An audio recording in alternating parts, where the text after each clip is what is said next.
أيضا عملنا على تمديد تأشيرة العمرة من 30 يوم إلى 90 يوم، والآن يمكن استخراج التأشيرة في أقل من 24 ساعة إلكترونيا.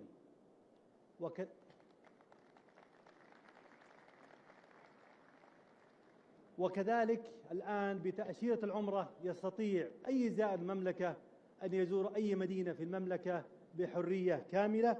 وأيضا على الجانب الآخر أي زائر المملكة بأي تأشيرة أخرى متاح له أداء العمرة وزيارة المدينة المنورة.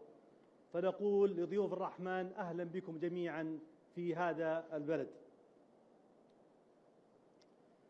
من البشائر التي أزفها لكم جميعا هي تخفيض تكلفة التأمين على المعتمرين من 235 ريال إلى 88 ريال بنسبة خفض تقدر ب 63%، وسوف يبدأ التطبيق من غدا من مشيئة الله.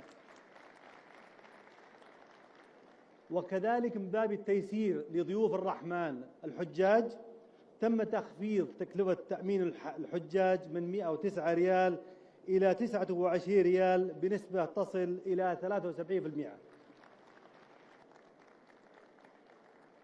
أصحاب السمو، أصحاب الفضيلة، أصحاب المعالي، الإخوة والأخوات الحضور، يسرني اليوم أن أزف بشارتين في هذا اللقاء.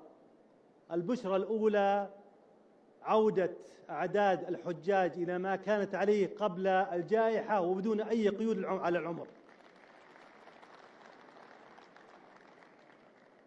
البشرى الأخرى أنه من المتعارف عليه ولعشرات السنين أن كل بعثة من أي دولة في العالم عادة ترتبط بمؤسسة خدمات واحدة وتكون تعمل معها في خدمات الحج.